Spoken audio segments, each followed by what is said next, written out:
Coucou tout le monde, c'est Capet, émission spéciale où je suis tout seul. Je suis pas avec Picsou, mais c'est pas grave, j'ai beaucoup de choses à vous présenter aujourd'hui, que ce soit sur l'actualité, les fondamentaux. Au niveau des prix, de toute façon, ça va être vite vu. Ça a pas beaucoup bougé cette semaine. J'ai pas regardé cependant en weekly ce que ça a donné. Ouais, on perd quelques dixièmes de pourcentage en espérant que ça remonte à la fin, histoire qu'on ait une clôture de la semaine propre. On est dans le vert pour le moment sur Ethereum, donc bon. On verra. Moi, ce que je vous propose aujourd'hui pour cette émission, c'est d'attaquer très succinctement déjà sur les actualités pour enchaîner direct sur la partie fondamentale parce que j'ai bien avancé sur ma compréhension de FireDancer qui est le prochain client de Solana. Il y a des trucs très intéressants à ce sujet-là. Il y a également Aptos, un Layer 1 concurrent qui est sorti plus récemment, qui est sorti en 2021 je crois, qui commence à bien exploser de son côté, donc ça va être intéressant à couvrir. N'hésitez pas comme d'habitude, vous abonnez, vous laissez un petit like pour soutenir. Il se passe pas mal de choses sur la chaîne de Coin Academy, honnêtement. Voilà, on a recruté 0x Gris qui nous a sorti des vidéos vraiment pas mal. La dernière vous a beaucoup plu d'ailleurs. Je referai une parenthèse là-dessus, mais voilà, on a parlé justement de ce nouveau cycle de marché où on a justement des projets qui sortent avec une valorisation qui est énorme, mais il y a tout un jeu qui se fait en amont du côté des investisseurs privés, et c'est ce qui est expliqué parfaitement dans cette vidéo. En fait, vous regardez un petit peu les timecodes, on parle justement de la comparaison d'évaluation. Je ferai un point là-dessus juste après. On commence du coup sur l'actualité et je vous invite vraiment à vous abonner sur Twitch et sur YouTube, c'est pas encore fait. Donc au niveau de l'actualité, c'est parti. Alors déjà, première fumisterie du Fonds monétaire international qui voudrait une taxe mondiale sur l'énergie. Alors c'est pas quelque chose qui a été validé, hein, je vous rassure. Mais pourquoi je parle d'une fumisterie? Tout simplement parce que c'est du non-sens complet. C'est-à-dire qu'aujourd'hui, quand vous minez du Bitcoin, hein, principalement, la guerre, elle se fait au niveau du matériel, mais elle se fait aussi au niveau du coût de l'électricité. Donc vous allez chercher à vous localiser là où l'électricité est la meilleure. Bon marché. En général, électricité bon marché n'est pas forcément significatif d'électricité polluante, c'est-à-dire qu'on arrive de plus en plus à faire une rotation vers de l'énergie renouvelable. D'accord. Et on va dire que les prix les plus compétitifs, on va être entre 1 centime et 4 centimes de dollars le kilowattheure. Voilà, donc eux, ce qu'ils voudraient, c'est imposer une taxe de l'ordre de 0,047 dollars par kilowattheure, donc quasiment 5 centimes par kilowattheure, en surplus du coût d'électricité actuel. C'est-à-dire que tu doublerais tes prix d'électricité. Donc tous les pays qui n'auraient pas... imaginons que c'était adopté. Tous les pays qui ne suivraient pas justement la taxe FMI deviendraient compétitifs. Et puis tous les pays occidentaux, l'Amérique, l'Europe, etc., qui suivraient, se retrouveraient complètement hors circuit parce qu'en fait, ils se feraient baiser complet. Pour ceux que ça intéresse, vous tapez par exemple, je crois que c'est Crypto Compare Mining BTC. Ouais, c'est ça. Profit au niveau du mining de BTC. Et donc là, vous pouvez voir justement au niveau du coût de l'électricité, par rapport à votre puissance de calcul, par rapport à votre consommation, ce que ça vous donne à l'année en termes de profit. Regardez, donc là, j'ai mis des trucs complètement au hasard, hein, c'est du grand n'importe quoi. Mais en gros, imaginez là, dans cette configuration, j'ai un profit de l'ordre de 370 000 dollars à l'année. Donc là, pour le coup, je fais une très belle opération. Effectivement, je paye que dalle en consommation. Si je double mon prix à l'électricité, mon profit baisse de 4 000 dollars. On va rajouter un 0 ici, pour le délire. J'étais à 4, donc on est à 340 000 dollars de profit. Si je passe de 4 à 8, voilà, je passe à 305 000, je perds 35 000 dollars de profit à l'année. Donc forcément, le prix de l'électricité, c'est hyper important. Là, j'ai mis des trucs complètement bidons, hein. Mais que vous compreniez bien, on croirait presque à un complot pour vouloir ralentir le marché comme possible. Alors, on a un article dédié à ce sujet-là qui explique tout dans les détails. En gros, comment ils s'y prennent. Ils manipulent un petit peu les données à leur sauce et ils nous expliquent que voilà, si on continue à ce rythme-là, en fait, les cryptos, elles vont continuer de polluer de plus en plus et que du coup, c'est pas bien. Et que pour éviter que ça pollue, on applique une taxe comme ils ont l'habitude de le faire pour justement tout ce qui est émissions de CO2, etc. Sur les marchés traditionnels. En sachant que c'est un double non-sens parce que d'une, les données, elles sont bidons. De deux, aujourd'hui, les crypto-monnaies, c'est aussi un pas en avant vers la transition énergétique parce que miner du Bitcoin, vous avez juste besoin du matériel, d'une connexion Internet à peu près stable et d'électricité. Ça veut dire que si vous trouvez un projet énergétique pas cher, vous changez, vous allez par exemple dans un nouveau pays et puis vous branchez. Donc je vous donne un exemple. Vous avez un pays en Afrique où on est encore en train d'alimenter en électricité produite avec du charbon dans la ville ou dans le pays, peu importe. Et puis il y a des gens qui veulent passer, je sais pas moi, sur des barrages hydroélectriques, sauf qu'il faut financer le projet.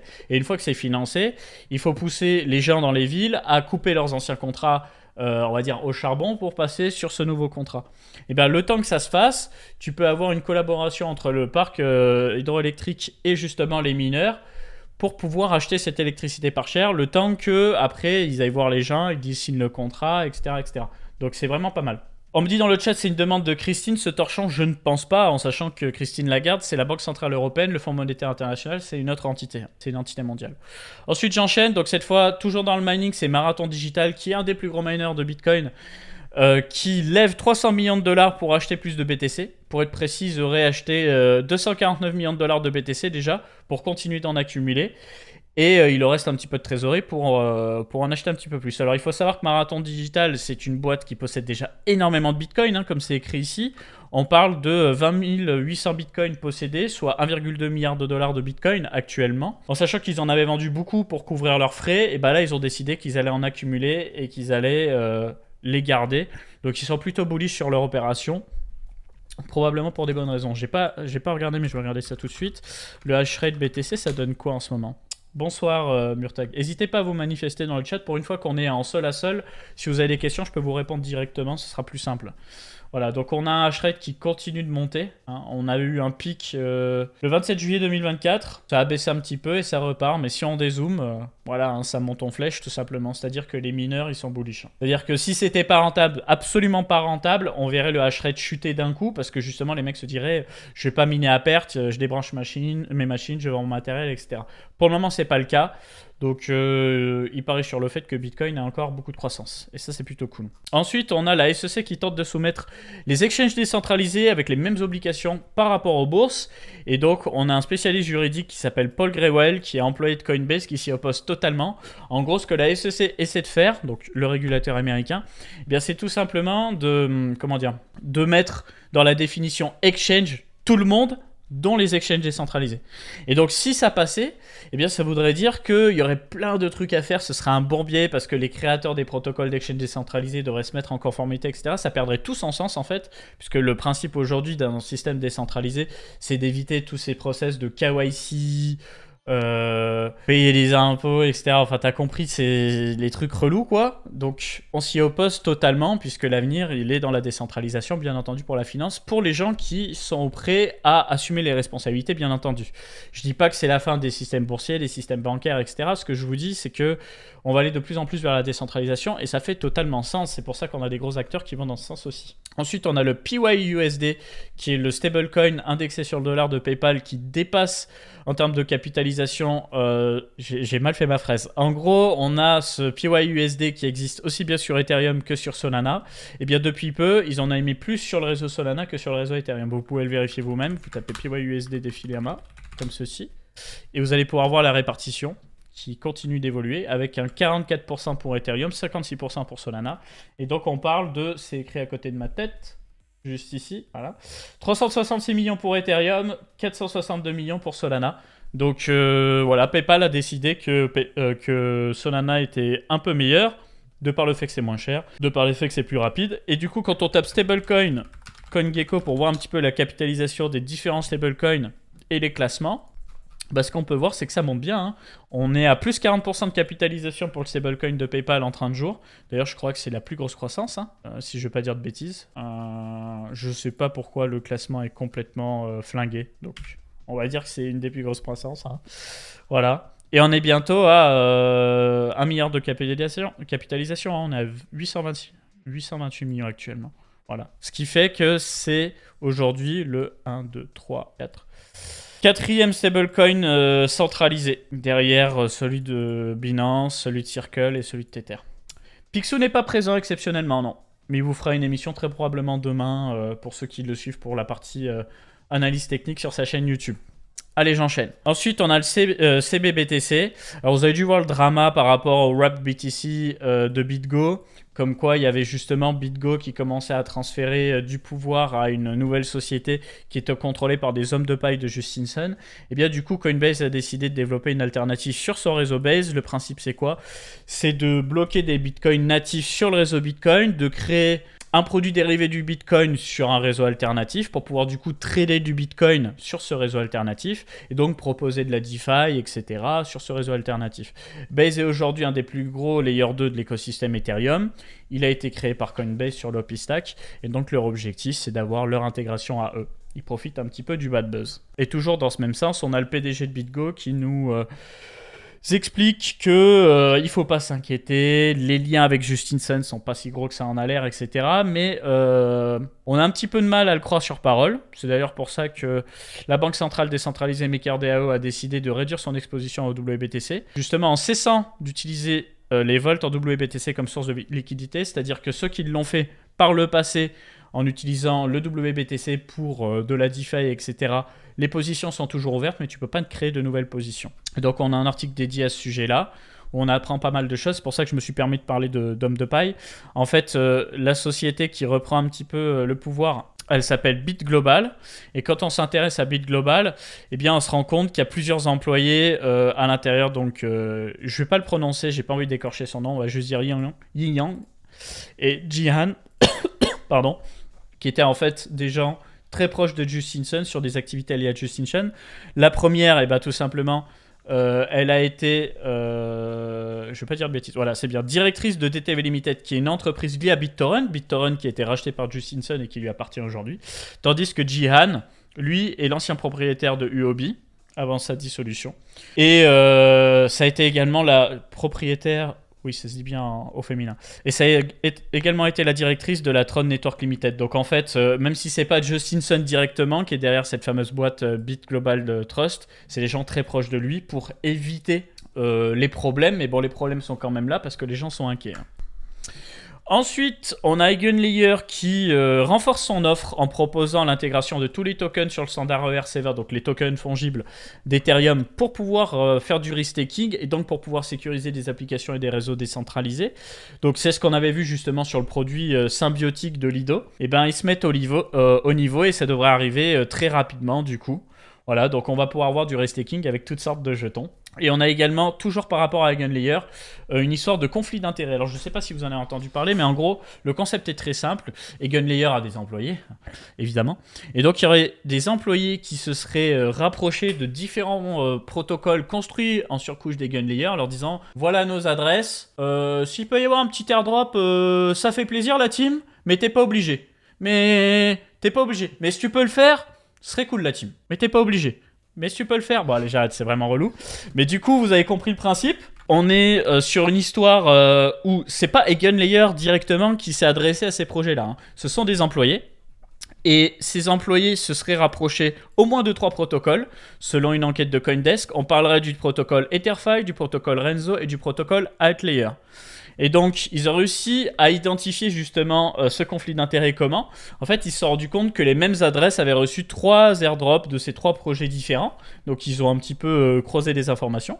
Et donc, de ce qu'on comprend, on aurait été sur un airdrop en moyenne par adresse de $30 000 de jetons pour Outlayer, $80 000 de jetons pour Etherfi et $16 666 pour Renzo. Avec pour un total de quasiment $5 millions de jetons qui auraient été airdroppés. Donc, le salaire ne suffisait pas, les airdrops, c'est du bonus. Voilà, on est sur de la gentille corruption, c'est-à-dire que c'est de l'argent magique d'Internet qui a été imprimé, donc ça tape pas directement dans les caisses de la trésorerie, mais la façon dont c'est fait, c'est un peu questionnable. Voilà, c'est un peu questionnable, ça fait un peu de bruit, moi je vous laisserai tirer vos propres conclusions par rapport à ça, mais en tout cas, pour ceux qui s'intéressent au protocole Eigenlayer, il n'est pas encore sorti. Je crois que c'est sur Aevo qu'on peut voir le prix actuel du jeton. Mais on serait sur une capitalisation diluée de plus de $10 millions, je crois. À part si ça a fondu. Non, ça n'a pas trop fondu. Donc, plutôt carré. Quand ça va sortir, ça va faire beaucoup de bruit, hein, cette histoire d'Eigenlayer. Surtout qu'il y a beaucoup de gens qui construisent en surcouche. C'est pour ça que je vous ai laissé cet article en description, pour ceux qui m'écouteront sur YouTube, où vous pouvez voir un petit peu tous les avantages d'Eigenlayer. Ensuite, on a Arbitrum, plus précisément l'Arbitrum DAO qui a voté pour introduire un système de staking sur le jeton ARB avec un fameux ST ARB. Donc ils font ça apparemment en partenariat avec un protocole. Et donc ça a été validé il y a peu, hein, On peut voir ça directement sur snapchat.org. Ça a été validé quasiment à 100%. On est à 91% de gens qui sont pour. Et donc, on va pouvoir choper des récompenses de staking, sécuriser un petit peu le réseau, faire du restaking, etc. avec les jetons ARPS qui ajoutent des nouvelles utilités à ce token qui était jusque-là principalement un jeton de gouvernance et un petit peu un jeton de gaz pour les Layer 3 d'Arbitrum, mais quasiment personne s'en sert en guise de gaz aujourd'hui. Donc c'est pour ajouter des possibilités. Donc voilà au niveau des actualités. Comme je vous ai dit, je voulais faire succinctement. Hein. Si, petite parenthèse aussi pour les intéresser. On a les liquidateurs du fonds d'investissement Three Arrows Capital qui réclament pas moins de 1,3 milliard de dollars auprès de Terra Luna parce qu'ils disent voilà, que Terra Luna poussait les gens à investir, etc. Bref, ils essaient de gratter des sous comme ils peuvent pour que derrière, justement, Three Arrows Capital, qui a aussi des dettes dans tous les sens, puisse rembourser à leur tour les victimes de leur côté. Ensuite, du coup, comme je vous disais, on a pas mal de nouveaux contenus qui arrivent sur la chaîne de Coin Academy. On a même d'autres contenus qui sont programmés par rapport à Starknet, par rapport à IDYDX, etc. Il y aura cette rediffusion de la masterclass, bien entendu. Comme à chaque fois, la masterclass, vous mettez un petit like, vous vous abonnez pour soutenir. Et vous pouvez voir qu'on a à chaque fois tous les liens utiles qui sont mentionnés dans l'émission, ainsi qu'un résumé des moments forts de l'émission pour pouvoir passer directement au moment qui vous intéresse pour les plus curieux. Et donc, qu'est-ce qu'on retient? Je pourrais essayer une petite analyse technique, Valentin. Je promets rien, mais on peut essayer. Tu prends les choses en main ce dimanche. Ça débite, hein. Ça débite. C'est vrai. Profitez-en, c'est pas souvent comme ça que j'en vois, mais là j'ai passé une bonne semaine.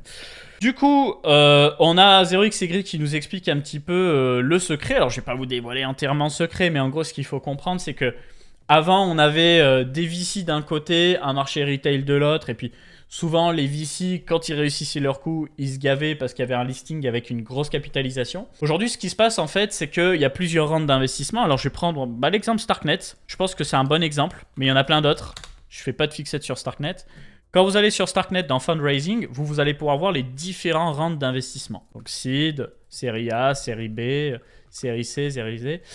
Donc il y a eu 5 rounds, même 6 avec le deal Alameda Research. Et à chaque fois, vous voyez, il y a quand même un espace qui sépare ces rounds. On a un premier investissement en 2018, un plus tard toujours en 2018 pendant le bear market. Ensuite, bull market, on est en 2021, tout le monde est chaud, tout le monde se bat. Hop, hop, toujours 2021, puis 2022. Et donc en fait, ce qu'il faut comprendre, c'est que la valorisation, elle va évoluer dans le temps par rapport à ces investissements. Du coup là, on a un investissement en site de l'ordre de 6 millions, avec, en fonction des infos qu'on a à notre disposition, une valorisation totale, donc une fully diluted value, qui varierait entre 60 millions et 80 millions. Donc Vitalik et les copains, excusez-moi, sont rentrés entre 60 et 80 millions de FDV. Ensuite, il y a eu une nouvelle levée de 30 millions. Pareil, probablement ici avec une fully diluted value de 300 millions. En fait, je prends le 30 et je le multiplie par 10, bête et méchant. C'est pas une règle absolue, mais ça nous permet de nous guider. Ensuite, on passe de 300 millions à 750 millions. Donc du coup, ça fait que déjà, on fait un x5 ici, en l'espace de quelques mois. Ici, on refait un x2 et quelques. Et là, on a une valorisation qui est donnée de 2 milliards. Donc cette fois, cette règle des 50 x 10, ça ne marche pas. Mais bon, si on passe de 750 millions à 2 milliards, on refait un x2,5. Et quand on passe de 2 milliards à 8 milliards, on refait un x4. Donc les mecs se sont arrachés. Ils se sont arrachés comme des malades. D'ailleurs, aujourd'hui, je pense qu'ils sont en perte, les derniers investisseurs. StarCoinGecko, puisque la FDV pour le jeton Starknet, elle est de 3,6 milliards. Donc ouais, ça a fondu. Qu'est-ce que ça veut dire ? Ça veut dire que eux, ils rentrent à 80 millions, soit ils restent, soit ils ressortent en x5, soit ils ressortent en x12, soit ils ressortent entre 60 millions de FDV et 2 milliards, laisse tomber, on est en x30, et x30 encore multiplié par 4, on est en x120. Et donc en fait ce qui se passe c'est que tu peux te dire ouais mais les gars ils sont obligés d'attendre que les jetons ils sortent, qu'ils soient débloqués etc. Pas forcément.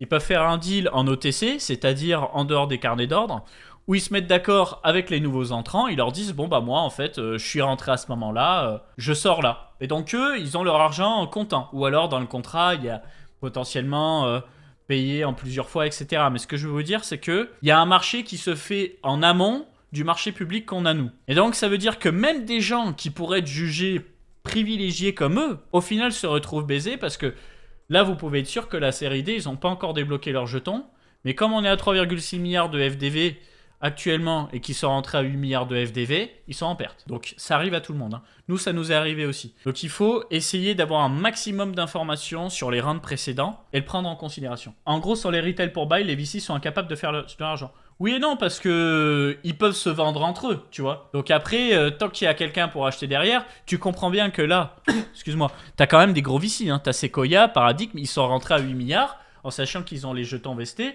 Les mecs, ils le voyaient à 16 milliards, 20 milliards, 30 milliards, voire plus, tu vois. Ils le voyaient aller beaucoup plus haut. C'est juste que là, tout le monde s'est emporté. Les VC se sont emportés, et après, le marché retail s'est emporté. Donc je vois aussi dans le chat, je comprends mieux les marketing des influenceurs, etc. Faut doser. Moi, j'en ai beaucoup parlé de Starknet en amont. J'en parle encore aujourd'hui parce que je m'entends bien avec Abdel et que j'aime beaucoup les travaux qui sont faits. Mon biais n'a pas changé. D'accord ?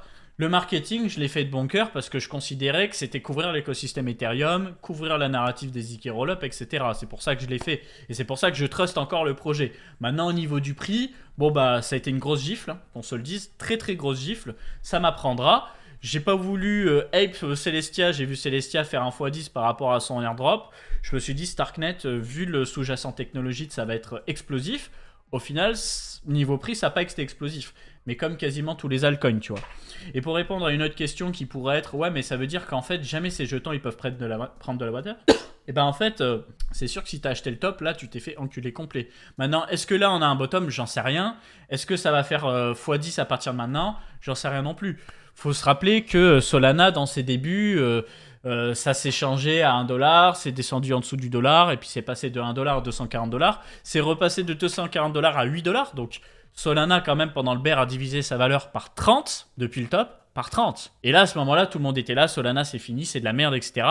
Solana, on est quasiment à la TH aujourd'hui. Même en termes de capitalisation, on est à la TH.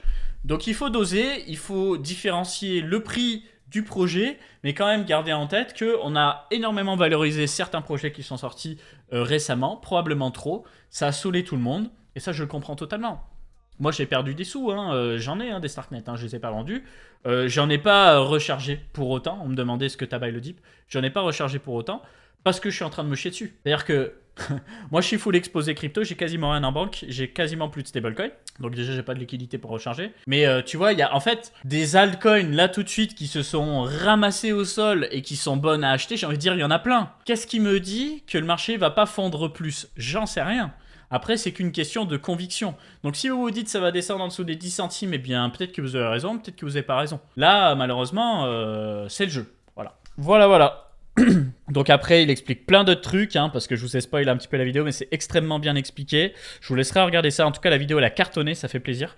Donc vraiment, si vous voulez soutenir Coin Academy, je fais mon forceur dans cette émission, je me le permets. Vous vous abonnez, vous likez, vous laissez des commentaires, là on en a plein, ça fait hyper plaisir. On les regarde tous, on répond. Donc voilà, et ça permet de référencer la chaîne. Si la chaîne est référencée, nous, ça nous permet derrière de faciliter aussi les négociations commerciales pour les contenus sponsorisés, donc de financer le média, et c'est un cercle vertueux. Voilà, pour être transparent avec vous. Allez, j'enchaîne. Merci en tout cas du soutien tout le monde. Maintenant, on va parler de Solana Fire Dancer, dont je vous parle dans plein d'émissions. Sauf que cette fois, on a un article d'Elus qui est absolument exceptionnel pour savoir ce qu'il en est de Fire Dancer. Alors, permettez-moi juste 2 secondes. Je bois un peu d'eau parce que je débite. Hein. Alors, cet article, il est génial parce qu'il explique tout ce qu'on doit savoir par rapport au statut actuel de Fire Dancer. Donc, je l'ai lu dans son intégralité. J'étais choqué, j'ai appris plein de trucs. Et donc déjà, on apprend un petit peu les limites du client officiel de Solana. Je pense que je ferai une vidéo dédiée à ce sujet-là, d'ailleurs. Mais je vais quand même faire un résumé. Donc le client officiel de Solana, il faut voir ça comme un seul processus. Tandis que le client Fire Dancer, au niveau de Linux, ça va être compté comme plein de processus. Donc on va être capable d'identifier en fonction de la propagation des messages, la propagation des blocs, le protocole réseau, le fameux quick, etc. D'identifier chaque processus. Et donc, s'il y a un bug, tuer un processus, relancer le processus, ou alors retaper le processus. Donc, ça va permettre, en plus des performances supplémentaires, Fire Dancer, d'avoir un réseau beaucoup plus stable. Souvenez-vous, c'était lors de la conférence ETHCC, je crois, mais je ne suis pas sûr. Donc, il y a quelques mois de cela, nous, avec Picsou, on avait rencontré le numéro 3 de Solana, qui nous avait dit que Fire Dancer, ça devait sortir d'ici la fin d'année 2024. J'ai pas de nouvelles depuis, mais je connais bien ce marché. Personnellement, fin 2024, je n'y crois pas. Par contre, il va y avoir ce qu'ils appellent Frankendenser. Pardon. Alors je vais vous en parler juste après, qui est en fait un client hybride qui mélange à la fois des morceaux du client officiel et des morceaux du nouveau client FireDancer. Comme ça, même si le client FireDancer il n'est pas terminé, on peut avoir un client qui est quand même meilleur que l'officiel pour booster les performances de Solana. Donc, quels sont les avantages de FireDancer? Déjà, on a un client qui est documenté parce que l'ancien client Solana, c'était un petit peu lis le code et démerde-toi avec. Donc c'est bien pour les gens qui ont des compétences en code, mais pour des développeurs qui sont pas forcément à l'aise avec le langage Rust ou tout simplement des gens qui sont bons en administration système mais pas plus que ça en développement, c'était gênant. Ensuite, comme je vous disais, c'est un client qui est modulaire, donc qui est décomposé sous forme de multiples processus. Ce que je veux dire par processus, je vais vous faire une démonstration par exemple. Bon, quasiment tout le monde est sur Windows, je pense dans le chat. Je vais zoomer là-dessus. Là, vous pouvez voir les différentes tâches. Quand je vais dans détail, ici, on peut voir tous mes processus Windows. Et donc, par exemple, mon logiciel de stream, c'est OBS. Putain, j'ai du mal aujourd'hui. J'ai beaucoup de mal, excusez-moi. Mon logiciel OBS, c'est un processus. Chrome, c'en est un autre, etc. Bah là, FireDancer, ça va être pareil. Donc, ce sera beaucoup plus facile à administrer. Ah, mais j'en ai fait des conneries, là. Pardon. Le stream lag pas. Non, c'est bon. Ensuite, donc, le fait qu'il n'y avait qu'un seul client en Rust. Enfin, il y en a deux. Actuellement sur Solana, tu as le client Agave de base, tu as le client Jito qui est un fork du client Agave mais qui sont les mêmes, c'est la même base de code, c'est juste qu'ils ont rajouté un pseudo mainpool dans Jito. Ça se ressemble beaucoup. Là, on a un nouveau client, donc ça fait que s'il y a des bugs sur un des clients, potentiellement il n'y aura pas des bugs sur l'autre, donc on peut croiser les doigts, mais moi j'y crois très fort. Je pense que quand FireDancer va sortir, nous ne verrons plus jamais d'arrêt total du réseau Solana. Peut-être que ça arrivera. Ça veut dire que potentiellement les deux clients auront un bug ou alors qu'ils auront une mauvaise synchronisation entre les deux. Mais moi, je parie sur le fait qu'il n'y aura plus jamais d'arrêt total du réseau Solana. Il peut y avoir des pannes partielles, genre des problèmes dans la construction des blocs, qu'on n'aura pas plus. Voilà, on devrait avoir un système qui est beaucoup plus stable. J'ai aussi appris que le protocole de communication Quick, qui est un protocole initialement créé par Google, qui est supérieur au protocole réseau UDP et TCP, a été retapé totalement par Jump, donc l'entreprise qui est derrière FireDancer, de sorte à avoir quelque chose de très performant et d'adapter à la blockchain. Ensuite, il y a eu un faux débat sur les réseaux qui était de dire que Solana utilise... alors, comment on appelle ça très exactement? Je crois que c'est un schéma de signature. Algorithme de signature numérique, voilà. Que Solana, comme quasiment toutes les blockchains, utilise un schéma de signature numérique ECDSA et que sur un processeur assez performant, on est limité à 6000 vérifications de signature par seconde. Alors je rentre un petit peu dans la technique, mais je vais faire très court, j'ai relayé ça sur mon Twitter, il se trouve que c'est des conneries. Il raconte des conneries. Ça part d'une très bonne intention, mais il raconte des grosses conneries. En fait, quand on voit les fameuses transactions par seconde sur un réseau blockchain, c'est la résultante du résultat final après avoir passé toutes les limites à tous les niveaux. Ce que je veux dire par là, c'est que tu peux avoir par exemple de la latence au niveau du réseau, de la latence au niveau du consensus, de la latence au niveau de l'exécution, donc de la machine virtuelle, de la latence au niveau de la lecture-écriture sur ton SSD, et là, il parle d'une autre source de latence qui serait justement la vérification des signatures. Sauf qu'il y a un mec qui lui a répondu, un peu froidement, en lui disant « Tu racontes n'importe quoi, ce même algo-là, il peut taper du 30 000 transactions par seconde par cœur sur le processeur. » Sauf qu'un processeur, aujourd'hui, il a plusieurs cœurs. Moi, par exemple, je suis sur un processeur, là, sur mon PC de jeu, on est sur du... Vous pouvez voir ça dans processeur, ici. Voilà, j'ai un processeur 16 cœurs, juste ici. Donc, 30 000 transactions par cœur, en sachant que tu fais 30 000 x 16, il y a de la marge. On est à 480 000 transactions secondes, enfin, de 480 000 signatures, voilà. Du coup, ce que j'ai appris aussi, c'est que on risque de voir dans le futur des validateurs de blocs qui vont commencer à utiliser la technologie FPGA.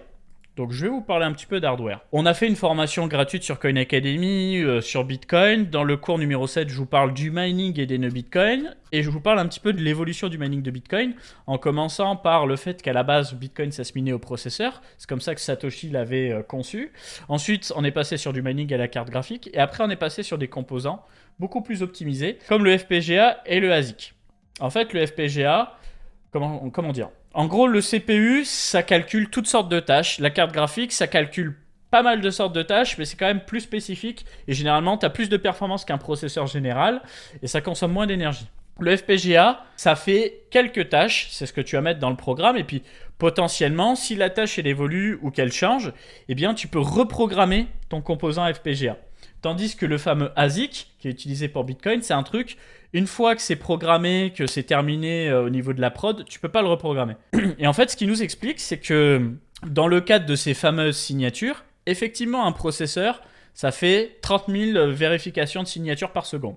À peu près. Qu'une carte graphique est capable de faire 1 million de vérifications par seconde, sauf qu'on consommerait du 300 watts par carte graphique, c'est énorme, qu'on se le dise, 300 watts, ça fait monter en flèche la consommation énergétique. C'est pas très écolo tout ça, pour ceux qui sont intéressés par ce sujet-là. Mais que du coup, avec la technologie FPGA, eh bien, on serait capable de réduire la consommation pour le même type de tâche à 50 watts par FPGA, donc on divise par 6 par rapport à une carte graphique, mais aussi on cabosse la latence, c'est-à-dire qu'une carte graphique, cette vérification de signature, elle mettrait à peu près 10 millisecondes, ce qui est déjà très peu.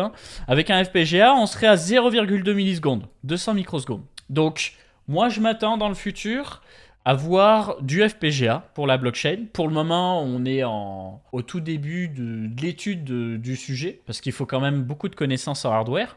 Mais ça va arriver. Et pour ceux qui s'intéressent un petit peu à l'informatique aussi, sachez qu'un des plus grands constructeurs de FPGA aujourd'hui, c'est l'entreprise Xilinx. Et l'entreprise Xilinx a été rachetée par l'entreprise AMD. Donc voilà, si vous aimez un petit peu, c'est pas un conseil d'investissement, mais si vous aimez un petit peu la bourse tradi, sachez qu'on est sur un bull run d'anthologie sur AMD et que, en plus d'être très présent sur les processeurs, donc pour le retail, pour le serveur, un peu les cartes graphiques, même si c'est un peu caca par rapport à Nvidia, on va pas se mentir, c'est bien mais ça vaut pas Nvidia. Ils peuvent aussi prendre une très grosse position sur les FPGA, et donc si on voit un jour du FPGA partout pour la validation des blocs pour la blockchain, AMD pourrait en profiter grandement. Voilà. Et donc, comme je vous disais, le fameux Frankendancer, qui est un client hybride entre le client actuel de Solana et le futur client FireDancer. Voilà, donc il y a une documentation qui explique un petit peu tout ce qu'on doit savoir. Donc c'est intéressant parce qu'ils nous disent ce serait bien pour votre validateur d'avoir 12 cœurs sur votre processeur avec au moins 2,5 GHz, 64 Go de RAM et un demi-Tera de SSD, mais ce serait quand même mieux si tu nous mettais du 32 cœurs. Et donc en fait, là ce qu'on comprend, c'est que Solana respecte la vision originelle. On va pousser les gens à avoir du matériel de plus en plus puissant, que ce soit processeur, RAM, bon pas carte graphique, ils ne l'utilisent pas, SSD, réseau, peut-être même FPGA un jour, pour pousser les performances au maximum et donc améliorer encore plus la parallélisation des transactions. Et j'allais du coup enchaîner sur ce qui se passe sur Aptos. Alors déjà, Aptos, ça bouge en ce moment. Merde, c'est pas ça que je voulais. C'est bon frérot, tu peux rentrer. Pose-toi, Non mais tu déranges pas, t'inquiète. Pose-toi tranquille. J'ai un pote pour après l'émission, vous inquiétez pas. Donc je disais, du coup, Aptos, au final, n'a pas réinventé la roue. Ça, j'ai pas vu beaucoup de monde en parler sur les réseaux. Mais pour créer un validateur de blocs ou même un simple full node qui sert à vérifier les blocs, les spécifications de référence d'Aptos, on est aussi sur du 32 cœurs, aussi 64 Go de RAM, une grosse connexion 1 Go symétrique et 2 Tera de SSD. Voilà. Et là, ils le disent bien, ils le disent pour les validateurs et les verification nodes, ok? Ce qu'on appelle full node plus communément. Du côté de SUI, c'est la même chose. À ne pas confondre d'ailleurs, parce que j'ai failli vous raconter une grosse connerie. Si tu regardes un full node, le full node, eux, ils disent, ok, un full node, c'est que 8 cœurs, 128 Go de RAM. Sauf qu'un full node ne produit pas de blocs. Un full node ne sert qu'à vérifier. Donc un producteur de blocs, il a pour obligation sur le Layer 1 SUI d'être sur du 24 cœurs, 128 Go de RAM, 4 Tera de SSD, 1 Go symétrique. Donc en fait, ce qu'il faut comprendre, c'est que ça se rapproche beaucoup de Solana. Ce qui va vraiment différencier SUI, Aptos et Solana, c'est l'effet de réseau évident et le langage de programmation. Donc on est sur du Rust, du Rust pour du Solana. On est sur du Move et du SUI Move pour SUI et Aptos. Donc on va voir si tu as des développeurs qui préfèrent profiter de l'effet de réseau déjà existant de Solana ou qui préfèrent le côté futuriste de la programmation possible sur SUI et Aptos. Par contre, ce qu'il faut noter aussi, c'est que voilà, si on va sur Chainspect, que je vous montre de plus en plus en ce moment, Chainspect qui compare en fait les capacités transactionnelles entre les différentes blockchains. Je vais mettre le max enregistré. On peut voir qu'Aptos a tout baisé récemment, avec quasiment 10 000 transactions par seconde. Mais vous voyez que derrière, ça chute parce que en fait, Si tu veux, tu as un tap to earn en ce moment sur Aptos qui fait que ça spamme le réseau, alors que sur Solana, il y a de l'usage qui semble beaucoup plus vrai. Par contre, la finalité des transactions est beaucoup plus rapide sur Aptos. Donc pour ceux qui veulent absolument la latence la plus basse, Aptos est le nouveau roi. C'est pour ça qu'il va il va falloir suivre ça avec attention. On me demande dans le chat, c'est que je suis in sur Aptos. Pas encore, mais je me tâte de plus en plus, hein, je vous le dis honnêtement. J'ai vu Hightech Capital envoyer lourd sur Sui. Moi, je serais un peu plus un biais pour Aptos, mais je regarde Sui quand même. Parce que je pense que la triade Sui, Aptos, Solana, ça va être une guéguerre très très intéressante au niveau des Layer 1 alternatifs. Voilà. Et on va continuer d'avancer toujours dans cette histoire de décentralisation. Aujourd'hui, on est sur 1 060 000 validateurs sur Ethereum, 1500 validateurs sur Solana, mais seulement une petite centaine pour Sui, Aptos, parce que c'est le début. Mais rien à voir en termes de décentralisation, hein, qu'on se le dise. Donc je reviendrai un petit peu sur Sui, Aptos après, on fait une petite pause. On a EOS qui revient aussi progressivement en force. On va probablement bosser un petit peu avec eux pour Coin Academy et moi en perso pour vous couvrir l'écosystème. Je tiens à être très clair à ce sujet. Le but, c'est pas de vous vendre quoi que ce soit, c'est de vous faire état de la situation sur l'écosystème. Parce que à l'époque où EOS a levé des fonds, c'était l'entreprise privée Block One qui avait levé des fonds. Sauf que l'entreprise privée Block One n'a plus du tout la main sur les développements d'EOS aujourd'hui. C'est la EOS Network Foundation qui a repris la main. Et le but, c'est d'être sur un Layer 1 alternatif là aujourd'hui avec son propre écosystème. Donc, est-ce que ça suivra par rapport à Sui, Aptos, Solana? J'ai un peu de doute, mais on verra. Et donc, il nous explique que dans la prochaine mise à jour Antelope, on va avoir une finalité des transactions beaucoup plus courte parce que là on est de plusieurs minutes je crois pour une finalité déterministe. On passerait à quelques secondes avec une capacité transactionnelle conséquente et donc ça va profiter aussi au fork de EOS. Je pense notamment à la blockchain Ultra qui est forkée de EOS ou à la blockchain Wax qui est un autre écosystème gaming aussi. Il se passe des choses intéressantes sur Sui, Aptos. Oui, petit à petit, si tu fais déjà Defiliama, Aptos, il y a un peu de TVL, hein, ça monte petit à petit. Il y a aussi des acteurs tradis qui sont intéressés par de la tokenisation d'actifs sur ces blockchains-là. Ça a été le cas notamment d'Ondo, je vous en parlais dans l'émission précédente, qui a émis un stablecoin USDY, qui est en fait un stablecoin indexé sur le dollar, mais qui redistribue le yield. Et on peut voir que ce stablecoin est disponible sur Solana, Sui, Aptos et Noble. Et c'est la même chose pour Sui, où il se passe moins de trucs, je dirais. Je crois que la TVL, elle est moins au rendez-vous. Ah si, elle y est. Et bah, il faut que je me mette à jour. Voilà. Donc, quasiment un milliard de TVL poursuit. Ensuite, on a NodeKit qui nous annonce Super Builder, qui est une technologie pour son séquenceur décentralisé. L'idée étant de proposer une boîte à outils pour que les différents roll-up ou même les Layer 1 qui le souhaitent et qui l'intègrent créent des blocs communs. C'est-à-dire au lieu que chaque blockchain crée ses propres blocs, et ben, ils passent par l'outil NodeKit et ils ont le choix de créer des blocs en commun. Et du coup, ça permet d'avoir une interopérabilité totale entre les différents layers. Donc c'est ce qu'on appelle un séquenceur décentralisé.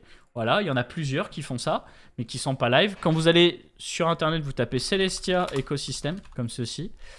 Et vous allez dans Shared Sequencer et vous allez pouvoir en voir 5 qui sont listés. Astria, Fairblock, Madara, Radius, NodeKit, qui ont leurs petites différences les uns avec les autres. Maintenant, est-ce que ça va prendre? Je ne sais pas. Ensuite, on a Near Protocol qui nous a annoncé Chain Signatures, qui est une technologie qui va permettre aux applications décentralisées et aux wallets de passer par cette boîte à outils pour profiter de l'abstraction de chain, donc pour pouvoir faire des tokens qui sont omni-chain, pouvoir faire des DEX qui sont multi-chain, etc., etc. La boîte à outils, je crois, elle est sortie le 8 août. Et donc, l'idée, c'est quoi? C'est que tu crées un wallet Near Protocol où tu crées un wallet qui utilise la chain signature et tu es interconnecté directement avec tous les écosystèmes compatibles.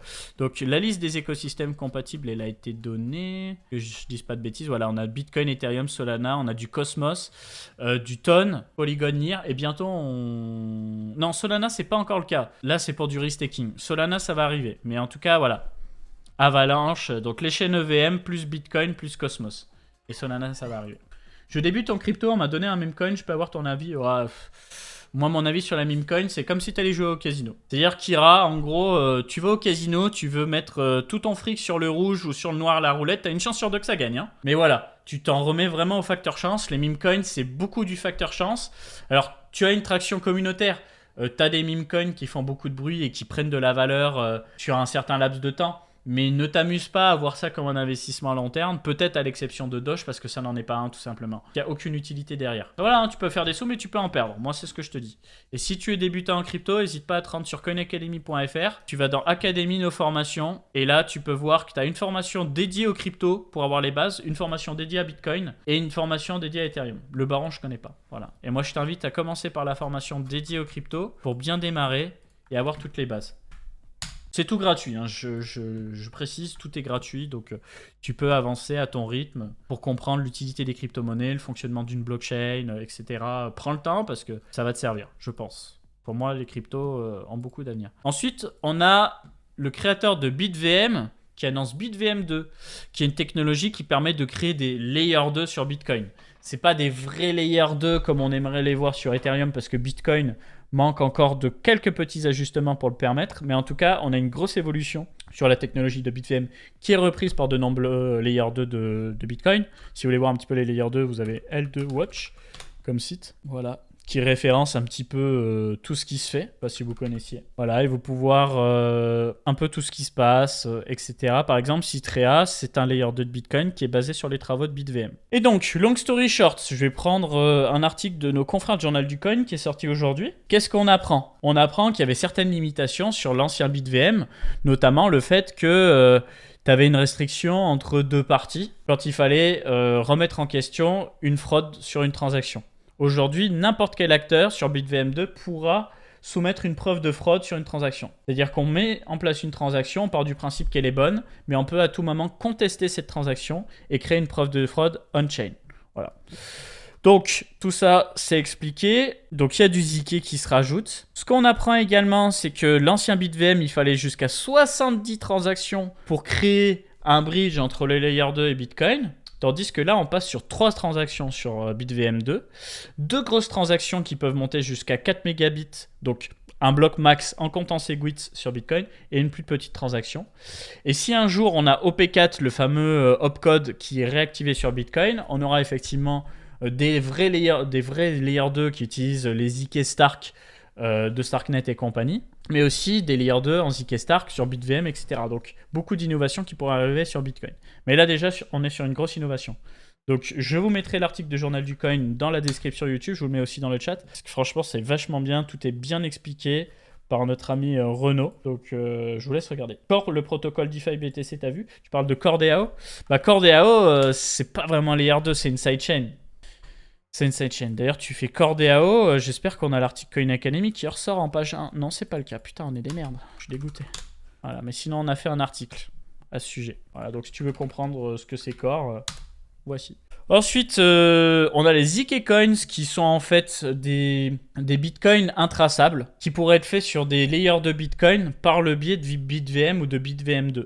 Donc, le créateur de BitVM a couché par écrit il y a un an ce concept-là et l'a mis à jour plus récemment. Et donc, toutes les technologies de layer de Bitcoin comme Lightning Network, Taro, je suis pas sûr, RGB et ça pourrait permettre de rajouter une couche d'anonymat sur Bitcoin sans passer par du Monero ou du Zcash. C'est le même concept que Zcash hein, dans les grandes lignes, sauf que là, ça se passerait directement sur Bitcoin. Voilà, donc ensuite, comme je vous disais plus tôt par rapport à Aptos, on a Aptos qui envoie du stake en termes de transactions par seconde avec une poussée à 12 500 transactions par seconde selon eux. Vous avez vu, Chainspec qui nous disait plutôt 10 000.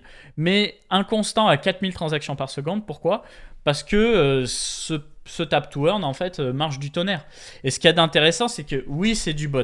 Oui, c'est de l'artificiel, mais le réseau Aptos n'est pas tombé. Alors que Solana, sur des gros pics de charge, on a vu des chutes. Donc ça peut plaire. On est sur une finalité aussi de moins d'une seconde sur Aptos contre quelques secondes pour Solana. Donc pour des applications temps réel, il se pourrait bien que le Layer 1 Aptos soit un peu mieux designé que Solana. Donc affaire à suivre. Voilà. On sait également que AAV, le protocole DeFi, sera bientôt sur Aptos. Ça a été voté le 16 juillet. Donc c'est du sûr. Hein. Cette fois, on n'est pas sûr. Ça devrait arriver, mais on n'est pas sûr, etc. Là, c'est du sûr. Et ce serait la première fois qu'AAV programmerait son protocole DeFi sur une chaîne non EVM. C'est-à-dire que ce serait la première fois que toute la technologie d'AAV tournerait sur un nouveau code. Parce que jusque-là, comme c'était toujours des chaînes EVM, c'était les mêmes contrats qui étaient rebalancés sur Polygon, Avalanche, etc., etc. Tandis que là, il faut refaire totalement le code. Donc ça peut induire des failles de sécurité. Ça avait été tenté, je crois, sur Starknet, ça n'a pas été fait. Ça ne s'est jamais fait sur Solana, ça ne s'est jamais fait sur l'écosystème Cosmos, mais ça se fait sur Aptos. Et le tweet que je vous montre, c'est le tweet du fondateur d'AAV. Hein. Pressé de voir ça sur, de voir AAV sur la chaîne Aptos. Très intéressant. Non, j'ai pas vu les silent payments sur BTC. Voilà. Au niveau des frais de transaction sur Aptos, également, on est 100 fois moins cher que sur Solana, même s'ils grossissent un petit peu le trait. Donc là aussi, c'est pareil, des transactions de spam sont beaucoup moins chères parce que je crois qu'il y a deux types de transactions sur Aptos. Tu as des transactions éphémères et tu as des transactions qui restent à vie sur le réseau. Un petit peu comme sur Ethereum où tu vas voir les transactions Cold Data qui restent à vie, les transactions Blob qui sont éphémères et qui sont dédiées au roll-up. Du coup, si tu prends une transaction éphémère, elle va te coûter moins cher que sur une transaction à vie. Coin Academy, Aptos, vous avez une analyse fondamentale qui est disponible sur notre site pour les curieux, où on explique les grandes lignes d'Aptos. Et on a également le white paper qui a été traduit entièrement par Aptos France, disponible sur Coin Academy aussi, si jamais vous voulez les lire. Donc je vais me les noter en haut, comme ça je vous les mets en description YouTube, excusez-moi 2 secondes, c'est histoire d'avoir un peu des notes. Analyse et white paper, Aptos, voilà. Et je vais vous mettre celui aussi, parce qu'on va pas faire de jaloux. Coin Academy, celui. Voilà, je suis by Miston Labs. Miston Labs, c'est l'entreprise. Hein. Voilà, de toute façon, prenez toujours le réflexe. Dès que vous avez une crypto du top 100, hein, CoinGecko, vous prenez votre crypto du top 100. Allez, Polkadot. Vous tapez Polkadot Coin Academy. Et normalement, vous l'avez. Hein. Vous avez le projet qui est analysé, fait maison, fait avec amour, sur mesure, pour comprendre les grandes lignes du projet. Voilà, on a bientôt fini dans mes notes, je crois, là. Ensuite, donc, on a Arthur Hayes qui a fait un live vidéo pour dire qu'il pense qu'Aptos peut avoir un ticket au niveau de la finance traditionnelle parce que, justement, les specs, elles sont très bonnes. Ça, on le verra. Hein. Ça, c'est quoi que j'avais noté, pardon? Oui, Token Terminal qui nous explique qu'on a 50 fois plus de transactions sur Aptos avec le spam que sur Ethereum et 10 fois plus que Base. Bon, c'est juste histoire de dire, regardez, le réseau, il tient bien. On a également l'OP Stack d'Optimism qui va être compatible avec des Data Availability Layer alternatives. Jusque-là, c'était Ethereum, quoi. Egundi et Celestia viennent se rajouter Nuffle et OJ Labs. Alors, OJ Labs, je ne connais pas trop. Il faut que j'analyse. C'est dans mes notes. Nuffle, si vous voulez, c'est le Data Availability Layer qui est lié à NIR Protocol et qui est lié aussi à EigenLayer. Le principe, il est simple, c'est proposer à des projets qui n'ont pas forcément une finalité des transactions rapides, eh bien, une finalité des transactions rapides avec comme sécurité économique Ethereum. Le nom du soft que j'utilise pour zoomer, tu parles pour dessiner et zoomer là, bien sûr. Tu tapes Zoomit, Microsoft. Voilà, première page. Ensuite, tu as le bouton télécharger Zoomit ici. Tu cliques dessus, tu le télécharges. Voilà, frérot, cadeau. Ensuite, donc ça, je l'avais noté. On a des nouvelles d'Ultra. Alors, je vous ai fait un petit concours pour vous faire gagner des accès anticipés sur le prochain FPS d'Ultra qui s'appelle Projet Citadel, qui sera un extraction shooter, un petit peu à la manière de Escape from Tarkov ou encore Shrapnel dans le Web 3. Il va y avoir donc une avant-première vidéo le mardi 20 août, donc je vais avoir l'occasion d'avoir du gameplay, de répondre aux développeurs, etc. Un petit peu plus tard, eh bien, il va y avoir les premiers accès anticipés jouables, donc j'en avais fait gagner 3, c'est pour ça qu'il faut me suivre sur Twitter, les gars. Vous le savez, hein. Et je vous ferai des lives, justement, sur le jeu pour vous montrer tout ça, en sachant qu'il y aura son propre jeton pour le jeu. Je pensais que ça allait se faire en full US, mais non. Je pense que ce sera un jeton de gaz US, mais il y aura un jeton dédié pour le jeu. Et donc, je vous invite vraiment à suivre le Discord parce que je pense qu'il y aura d'autres accès anticipés à débloquer. Donc, n'hésitez pas à regarder tout ça et je vous tiens au courant par rapport au jeu très prochainement. On a également Manta qui, tant bien que mal, essaie de continuer d'exister. Alors, je vais être un petit peu salé. Pourquoi je suis salé? Parce que Manta, j'avoue, on souffle un peu. Manta, à la base, c'est une parachain de Polkadot. Sauf que Polkadot, ça n'a pas marché. Donc, ils ont dit on va faire un Layer 2 Ethereum avec un gros airdrop. Là, pour le coup, l'airdrop avait bien marché. Si tu fais L2Bit Manta, tu vas voir que ils avaient eu un peu de buzz. Ils avaient géré une belle transition. Sauf que le buzz, il a fondu. Hein. Voilà, on était monté à 2,4 milliards de TVL. Actuellement, on est en divisé par 4. On est à 500 millions. Et ça reste pas mal. Pourquoi je dis en souffle? Parce que je vois absolument aucun projet qui construit en surcouche de Manta. Ok, c'est modulaire, mais voilà, tout le monde s'en tape un peu. Je sais pas trop ce qui se passe. J'avoue, mais jamais on m'en parle dans ma TL, honnêtement. Je sais même pas d'où sort la TVL affichée sur L2Bit. Également, le fondateur ou cofondateur de Manta, c'est une chialeuse. En mode, ouais, parce que nous on est asiatique, la Polkadot Foundation, ils nous ont pas donné de sous alors qu'ils ont granté plein d'Américains et tout. Grosse chialeuse. Après, il a commencé à dire ouais, j'ai eu l'occasion de rencontrer Gavin Wood, le fondateur de Polkadot. Il me disait que c'était bien ce qu'on faisait et tout, mais il était même pas au courant de la dernière mise à jour qu'on avait fait. Franchement, j'ai pas le tweet sous les yeux, mais ça faisait trop pitié. Je vous jure, ça faisait trop pitié. Et donc du coup, bah, il a tellement fait la chialeuse que le CTO de... Attends, CTO Polkadot a fait un petit tweet salé l'autre jour, c'était marrant. Je cherche le CTO. J'ai plus le nom parce que Gavin n'est pas le CTO, hein, je crois pas. Hein. Bon, c'est pas grave, j'ai pas noté le tweet salé. Mais c'était drôle, voilà. Donc Manta, j'avoue que ça m'a mis un petit peu un froid. On va pas se mentir. Ensuite, pour terminer, nouveauté DYDX.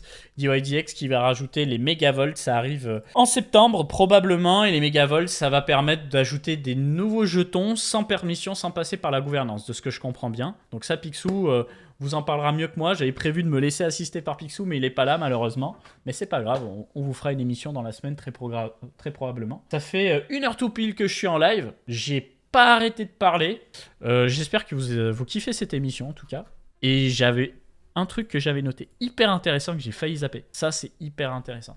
Donc, Roshi, pour vous donner le contexte, c'est le fondateur de Movement Labs. Yo, Aigri, ça va ou quoi?